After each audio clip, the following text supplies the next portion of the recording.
It's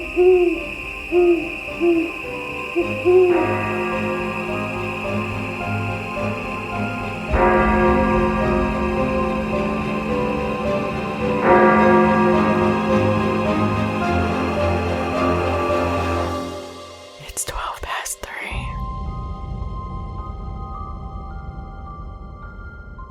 So now that I've had some time to absorb your story from last week, Yeah. which was about the disappearance of the Jameson family Yes.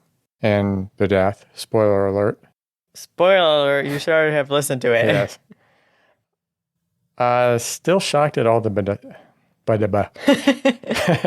still shocked at all the bizarreness. Sorry. That's all right. I didn't put that on my list of words I shouldn't say during the podcast. Even if you ignore all the bizarre theories. Yeah. Well, first we didn't really discuss Madison and the fact that she was only 6 years old when all this happened. You know, obviously age doesn't matter. There was a child involved and was swept up in this whole situation and they couldn't do anything about it. But my God, she was only 6. Yeah. Amazing that the extended family didn't do more to protect her. Yeah, that was really odd to me too, because especially the part where she was pulled out of school, they made a comment on that as if it was like not a big deal. Yeah, really bizarre. But going down the list of the facts. Yeah. Sherilyn was bipolar. Yes. At one point she attempted suicide. Yes. There was a claim that there were dark spirits in their house. Madison had an imaginary friend. There was an exorcism, or at least they talked about one. I can't remember if they actually did it or not. I think it was more of wanting an exorcism done. Okay. But there were seances. Yes. Poisoned cats. The threat of witches. Like you said, they pulled Madison out of school. $32,000 in cash in their truck. A missing gun. An 11-page hate letter Sherilyn wrote about Bobby. Yes. The claim of an alleged cult hit list. Yeah. Bobby had turned someone in for running a meth lab. Then there was the video, of course. Yes. And then we can't forget Bobby seeking out special ghost-killing bullets. Yeah. I don't know. That reminds me, I forgot to mention it in the last episode because you had talked about it sounding like the plot of Amityville Horror, but the special bullets remind me of Supernatural with their assault bullets. Yeah. Well, as we found from my story, though, salt doesn't work. That's true. Yeah, so maybe they have to be lead bullets. Lead? Yeah. What is it? Well, iron. No, iron. Oh, yeah. Iron bullets, not lead. Anyway, yeah, it just cannot wrap my head around how many bizarre things were going on. And it still in that wasn't one story. solved. Right, yeah. Well, how could you possibly? That's true. Anyway, so what do you have tonight? I have another interesting, very sad story. I mean, they're all sad. Yes. But I do want to give a warning. It's a little deep considering it involves a child. Well, a teenager, but still. Still. So I just want to give that warning out. Right. You're kind of stuck with listening. Oh, I was going to say, I'm out of here. Yeah, you're kind of stuck with listening, but anyone else who may have issues with that, just a warning. Okay, warning received. So I'm going to be talking about the disturbing death of Sylvia Likens. Sylvia Marie Likens was born on January 3rd, 1949. She was the third child of Lester and Elizabeth Likens. She had 4 siblings, an older set of twins, Diana and Daniel, and a younger set of twins, Jenny and Benny. 2 sets of twins. Yeah. Wow, that's... And imagine just being in the middle. Right. That sounds fun. Sounds lonely. Yeah, it sounds lonely too, but interesting. Yeah. Sylvia had long, wavy brown hair and a bright smile. She cared for her little sister Jenny, who had a limp leg due to polio. She enjoyed spending her babysitting money on trips to the skating rink with Jenny. Sylvia fastened one skate to Jenny's sturdy foot and held her hand so she could skate with the other kids. That's a nice big sister. Yeah.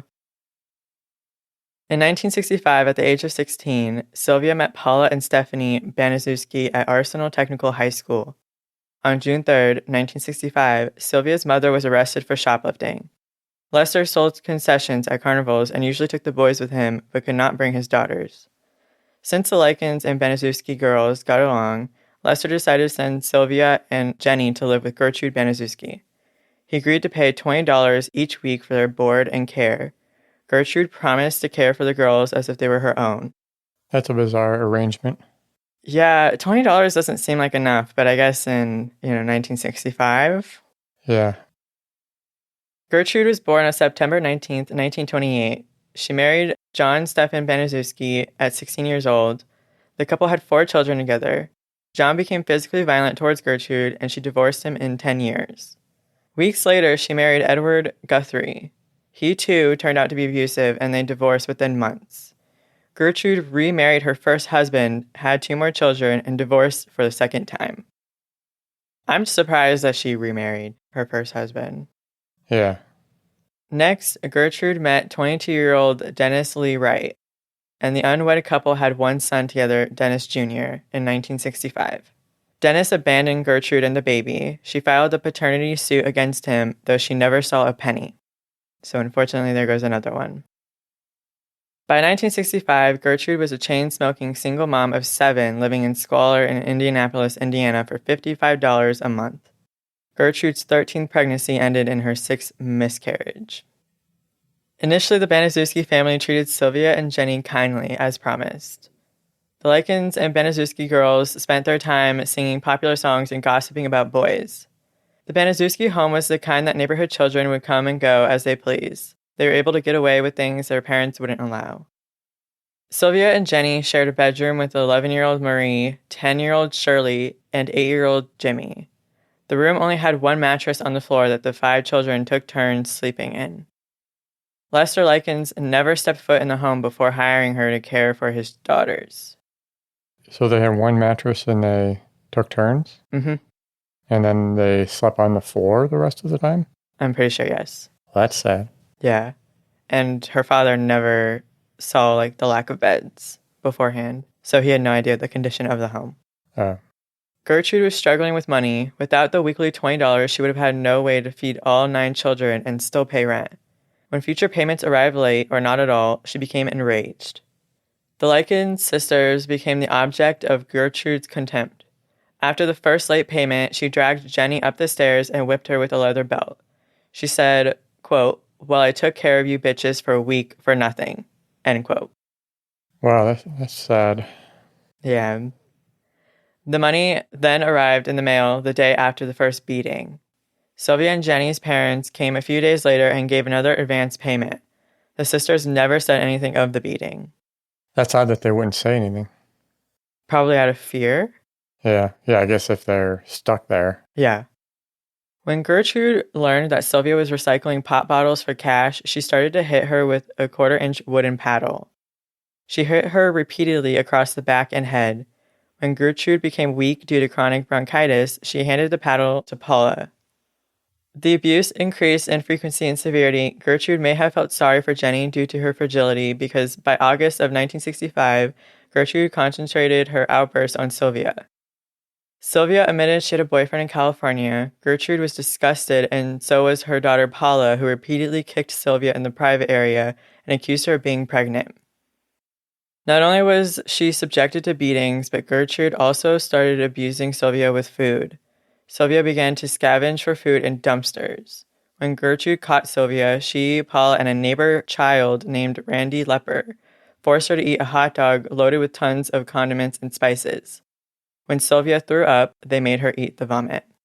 Oh, man, that's just disgusting. Yeah, and the fact that a neighborhood kid got involved too. Yeah, she just can't get a break anywhere. No. The girls returned to school in the fall, which pleased their father. Gertrude accused Sylvia of spreading rumors that Paula and Stephanie were prostitutes. Gertrude scolded the girls in front of her own children and their friends. Stephanie's 15-year-old boyfriend, Corey Hubbard, attacked Sylvia in response. Stephanie snickered as Gertrude taunted Sylvia by calling her filthy names. Gertrude accused Sylvia of stealing gym clothes. As punishment, she burnt her fingertips with a lit match while screaming that she hated Sylvia and how she was ruining her life. Somehow the subject turned to Sylvia's alleged promiscuity. Gertrude shrieked as she kicked Sylvia's pubic area repeatedly. Kicking Sylvia did not satisfy Gertrude. She made Sylvia strip naked and insert a glass cola bottle into her private area while her child accomplices watched and laughed. Oh my God. Yeah. She is sadistic. Yeah. And children. Yeah. That one, well, all of it makes me...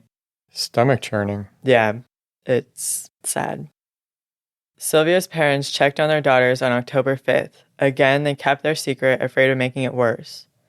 Gertrude banned them from seeing their sister Diana, who lived nearby. Gertrude alienated them from anyone who cared. Paula once held the door open and dared Sylvia to, quote, get out and stay away, end quote. But Sylvia had nowhere to go. Sylvia's last day of school was October 6th, the day after her parents' visit.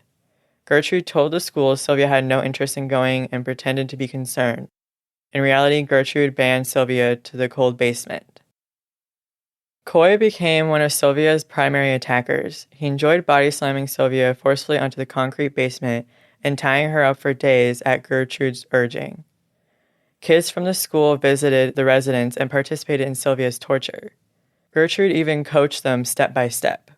Wow, I thought it was so bizarre or sadistic that she had her kids doing it, but then getting the neighbor kids involved? And school kids. Yeah. Nothing was off limits. If the children wanted to practice judo, Gertrude had them practice on Sylvia. Some kids put cigarettes out on Sylvia's skin to hear her cry. Gertrude would bathe Sylvia in hot water until her skin blistered. Sickening. Yeah, I don't even have words. Yeah, neither do I. Paula once beat Sylvia's face until she broke her wrist. Doctors put a cast on her arm while Paula bragged about exactly how she broke it. When she got home, she continued to hit Sylvia with her cast. Jesus. Gertrude used a needle to carve the letter I into the flesh of Sylvia's abdomen. Unable to finish the full statement, she encouraged her 15-year-old neighbor Richard Hobbs to complete the task. Quote, I am a prostitute and proud of it, end quote, he etched on her belly.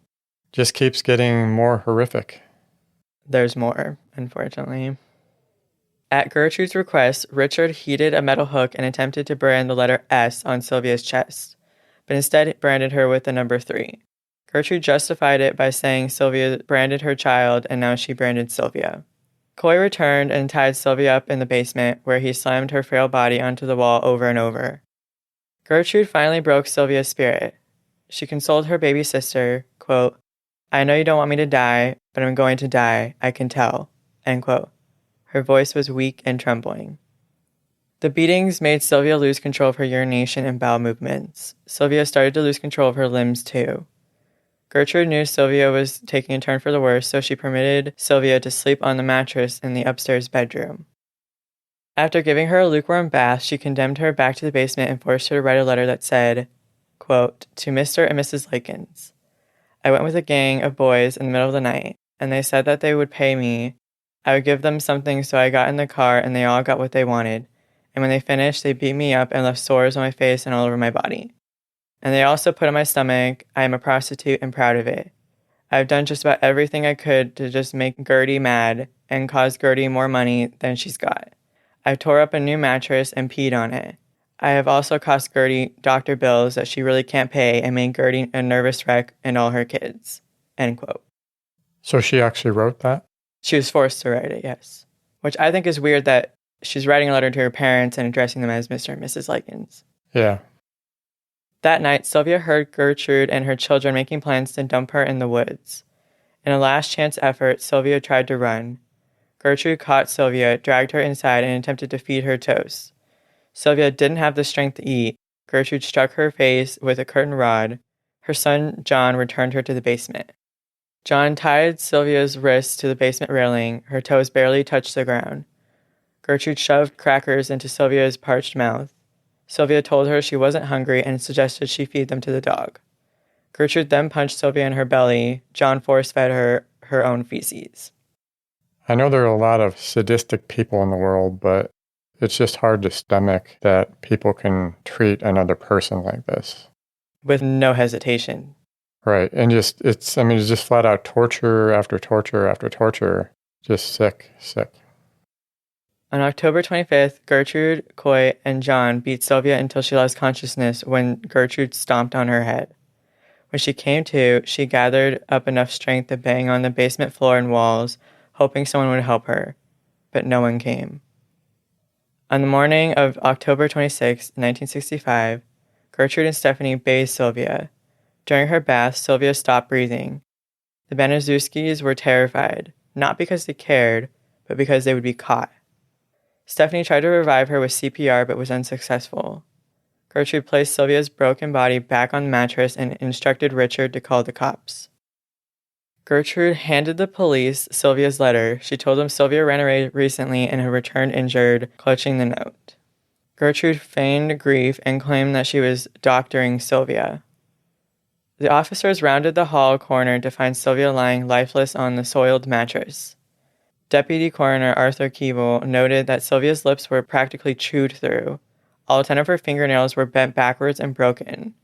She had hundreds of wounds on her skin, all of them in different stages of healing, suggesting ongoing trauma. Dr. Charles Ellis performed the autopsy, and the cause of death was torture. Stomach churning. Yeah. So the police did ask Jenny what happened, and she repeated what Gertrude said, but added, quote, "You get me out of here and I will tell you everything," end quote. So they did get the story out of Jenny eventually. That's good. So they got her out of that situation. Yes. Gertrude was convicted of first-degree murder. Paula was convicted of second-degree murder. They each received a life sentence, but after a second trial, Paula pled down to manslaughter and was released 2 years later. Gertrude was paroled in 1985. She claimed she had no memory of her actions. She died 4 years later of lung cancer. That just amazed me that she got out of jail. Yeah. Well, she was claiming she had no memory. So what? I don't know, I guess Not only pleading insanity. Not only did she kill the girl, Yeah. but she tortured her for how long? That's sick to think that somebody can get out of jail That easy. Yeah. Yeah. Paula moved to Iowa, where she secured a new identity and a job at an elementary school. Stephanie married, had several children, and became a school teacher. Both people who should not be working in a school. Richard Hobbs, Coy Hubbard, and Gertrude's son John were convicted of manslaughter. They all received a 2 to 21-year prison term. They served 2 years, and Richard died of cancer at age 21. Jenny Likens married and had children of her own. She lived long enough to read Gertrude's obituary, which she mailed to her mother with a letter that read, quote, "Some good news. Damn old Gertrude died. Ha ha ha. I'm happy about that." End quote. The death of Sylvia Likens continues to haunt Indianapolis as the worst crime ever committed in the state. The house sat empty for decades before it was leveled. It is now a church parking lot. A memorial dedicated to Sylvia's memory stands in the Willard Park where Sylvia used to play. Can't say it enough. That is just stomach churning. Yeah, again, it's one of those stories with like no words. You know, when you started, I was thinking that I'd heard the story before, but sadly, I'm thinking there's another story that's similar to this. That's what I thought when I was looking this up. I thought it was a different story, but after reading it, it sounded off than what I've heard before. Yeah. Remember a story? I thought it was her daughter that she kept in a closet off of the kitchen. Yes, that's what I've heard before, okay, too. So that's sadly a totally different story. Yeah. Yeah, unfortunately, it has happened to more than one person. Yeah. But yeah, that was the very sad, disturbing death of Sylvia Likens. Wow, we just have some real downer stories these last couple weeks. I know. I need to start adding some stupid criminal stories. Yes, need more stupid criminals. Yes, I'll get on that next time. Okay, good. So that's the end of my story, and if you didn't have any more comments, I would like to hear what your story is. Hopefully not as dark. Yes, no more comments. It's just sick. Yes.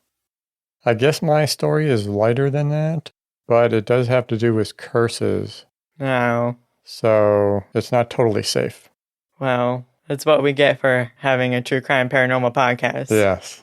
Nothing's safe here. So yeah, I just wanted to talk about some cursed items. First one I want to talk about was Pompeii. So for anybody who hasn't seen the recent Amazon commercial and are not familiar with Pompeii, a huge volcanic eruption from Mount Vesuvius in August of 79 CE overwhelmed the residents of Pompeii with a cloud of ash, pumice, and hot gases. Yeah. Crushing and asphyxiating everyone in its path. Oh, wow. When the site was excavated sometime in the 1700s, they found the remains of the residents perfectly preserved, showing them their pets and their belongings just as they were at the time of the disaster. And since then, it has become a huge tourist attraction. And people go there? Yeah, to see. That's so odd to me. I feel like that's like a really eerie thing to do. Eerier than going to the Lizzie Borden house? Okay, you may have a point. But at least they're not like actual people there. Like the people that died aren't there. Yeah, well, they're stone now. I mean, they're not. That was a long time ago. Would you go to visit?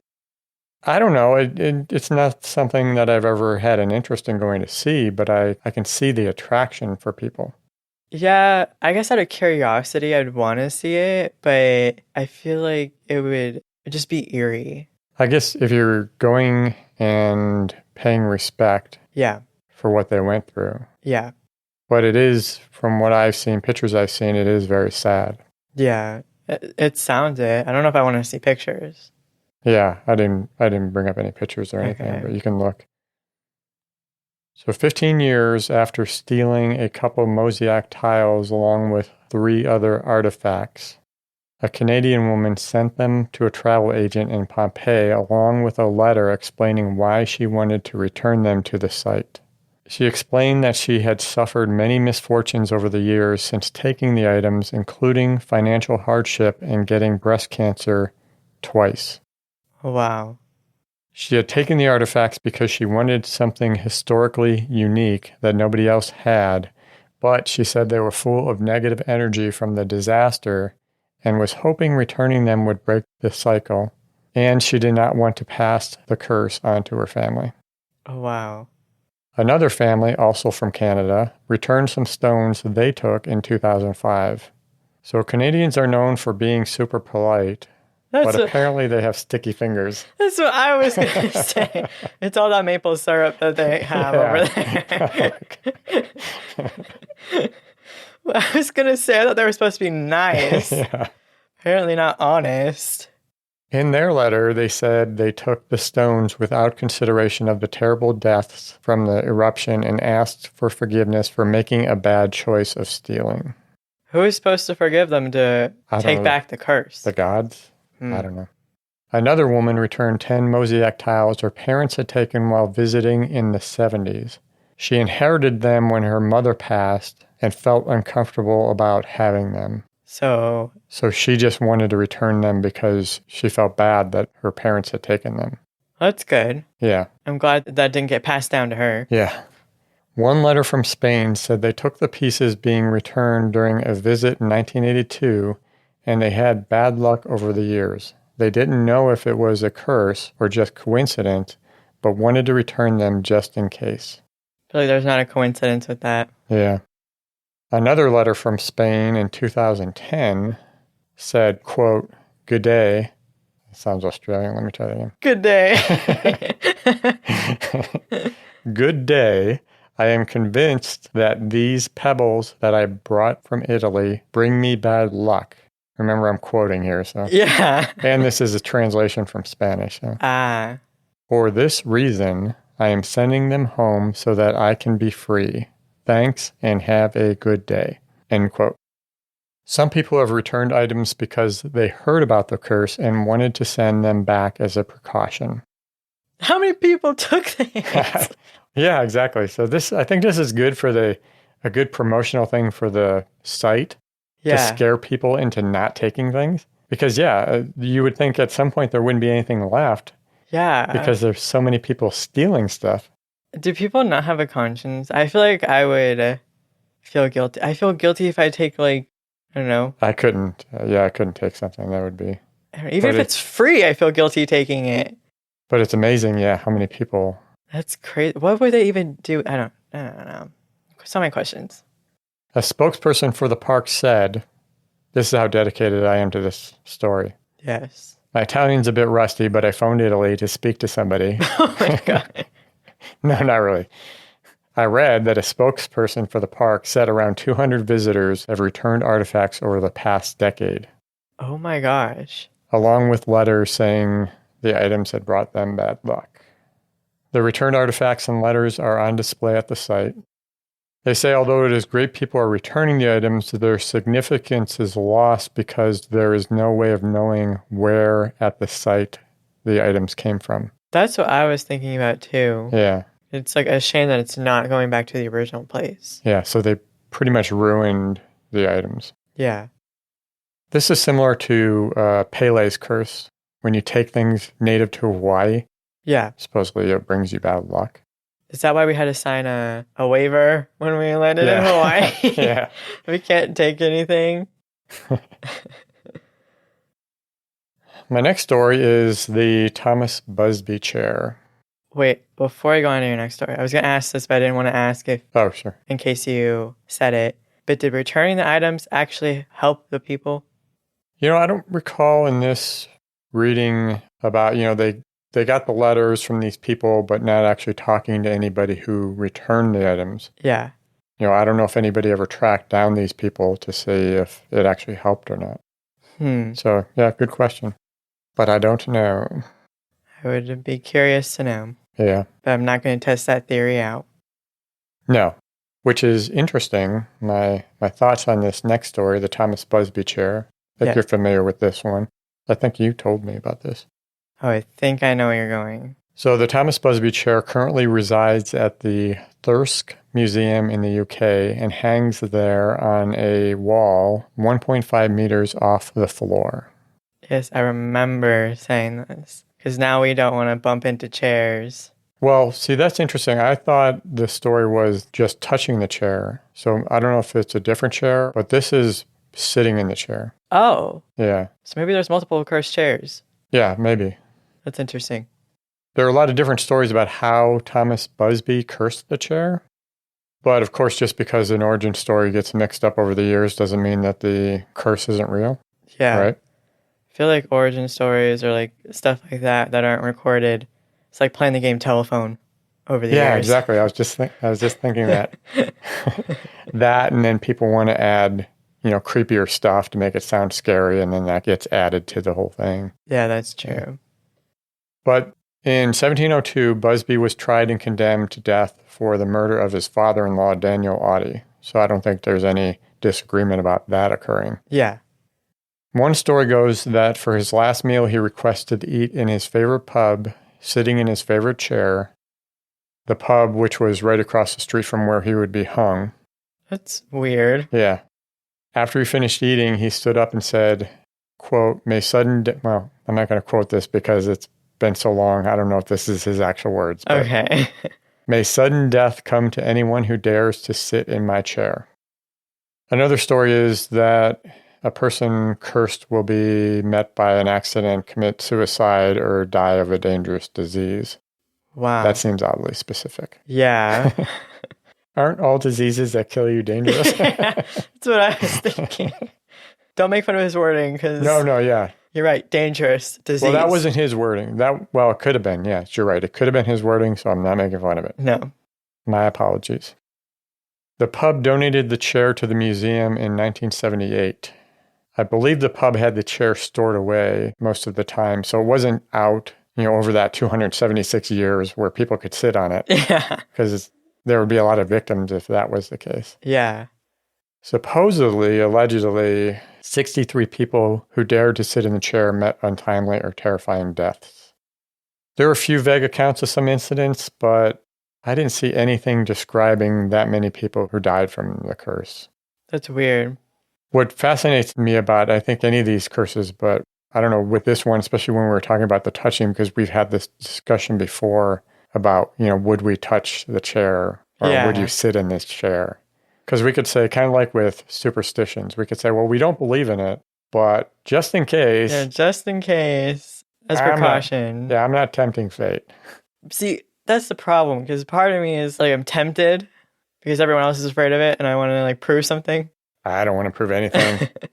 I believe it. I'm not going anywhere near the chair. I don't even want to go look at it. How about if you're really old and you know that your time is soon? Would you then sit in the chair? Oh, assisted suicide? What? What? You're talking about killing yourself, right? You're really old. You want to die. Well, because then at least you're not dying super young. Oh. If you're already going to be dying. Oh, you're saying I'm old, so life doesn't matter anymore. I'll go ahead and do it to see what happens. Yeah. I thought you were talking about I'm old and I just want to die. What? So I'll sit in the chair and get it over with. No. I gotcha. No. Yeah, maybe. I don't know. Maybe. I'm almost there, so. No. No. Ask me again in a few more years. I'll let you know. I will not, because... Let you know if I'm ready to sit in the chair. No. Oh, no. Okay. So, my next story. This one, I'm not taking any chances. So, my opening statement. Okay. Robert, hello. My name is Bill. I am asking you for permission to tell your story.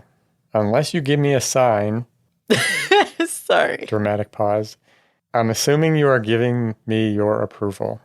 I mean no disrespect with what I discuss. I'm only presenting the facts as I know them. All right? Okay. All right. So Robert the doll currently resides at the Fort East Martello Museum in Key West. He is a one-of-a-kind handmade doll created around the early 1900s. He stands 40 inches tall and is stuffed with wood wool. He is dressed in a sailor suit, complete with hat, and is holding his own toy dog. This is another one where the origin stories are kind of shaky. Yes. You know, some seem like they could be embellishments to scare up the story a bit, but the following seems like the most plausible. Yes. It is believed that he was made by the Steiff Company in Germany, the same toy maker that made the first teddy bear in honor of Teddy Roosevelt. Oh. Did you know that the teddy bear was in honor of Teddy Roosevelt? Okay. I did. Okay. And the doll was never intended to be for sale, but was part of a set made for a window display of clowns and jesters. That's weird. If he's in a sailor outfit. No, he didn't have the sailor outfit at that point. Oh, okay. So I'll get to that. Robert Eugene Otto's grandfather bought the doll during a trip to Germany and gave the doll to the child as a birthday gift. Robert Eugene went by Gene, but the doll was given his name Robert.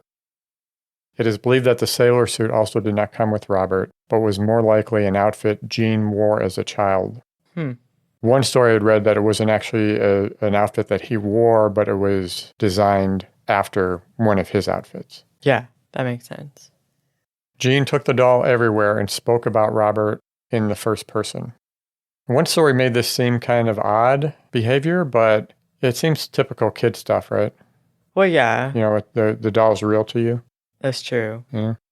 However, they were inseparable, and it is said that the relationship continued into adulthood. Whenever there were mishaps, Gene began blaming the doll.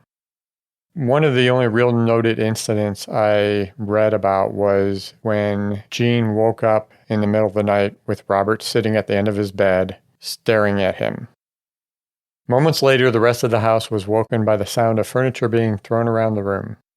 Oh. When his mother entered, she found everything in chaos, and the young boy curled up in fear on the bed. When Gene was older, Robert took a position propped up in the upstairs window of the family home.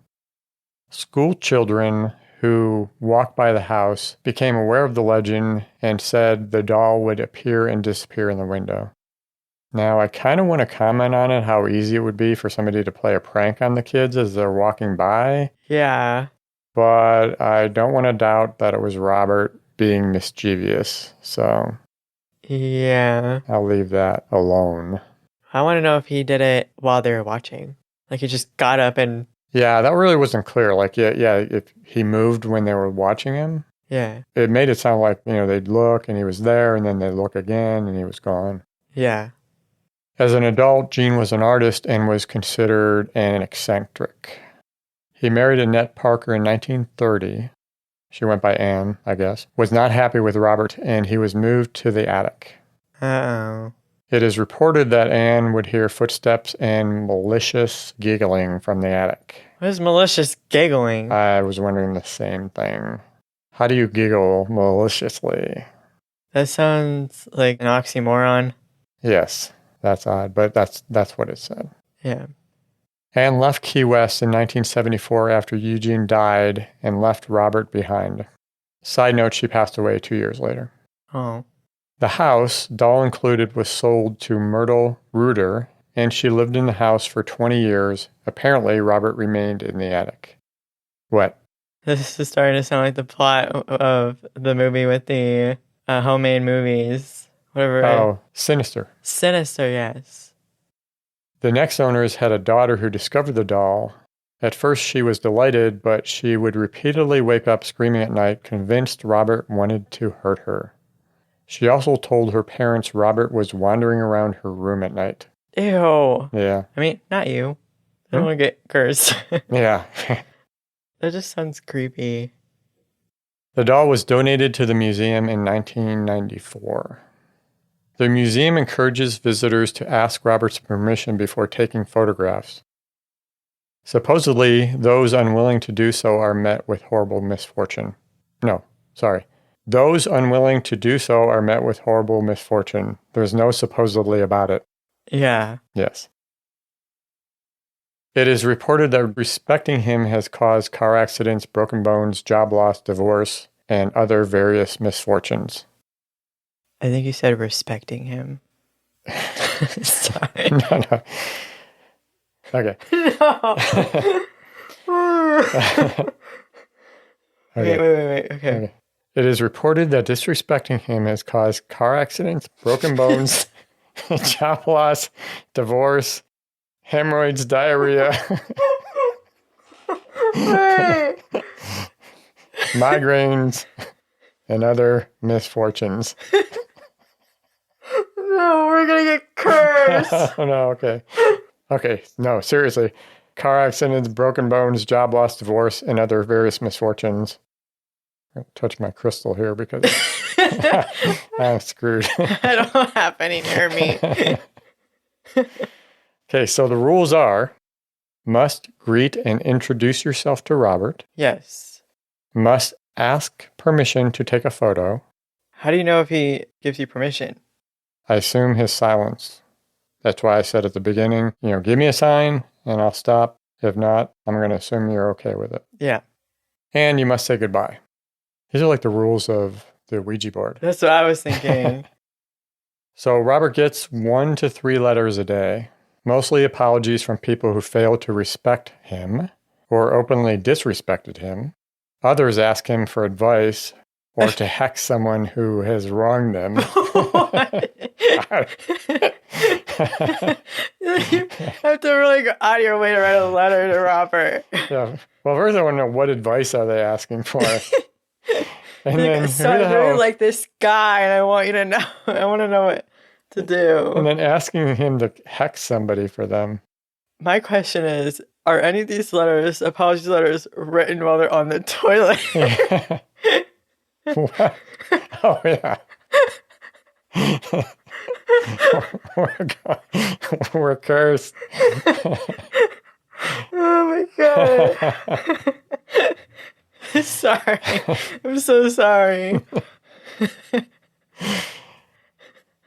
I read he has received well over 1,000 letters. Oh my gosh. Yeah. At some point, it became known that Robert had a sweet tooth, and people often leave or send him candy. Those who photograph Robert frequently report glitches in their camera that clear up after they leave the museum. Is that with or without permission? It didn't say, but I think it's just in general. Oh.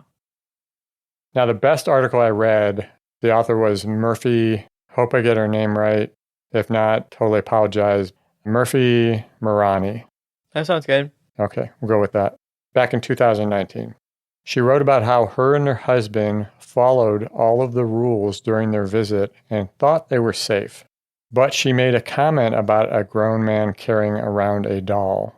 The next day, their flight home was delayed. They were forced to rebook because the plane was too heavy, and they ended up with a 5-hour layover waiting for a connecting flight. When they finally got home around midnight, they discovered the airline lost their luggage. It was at that point that they decided to write Robert to apologize. So they wrote the apology letter, sent them. I guess he gets email too. Email?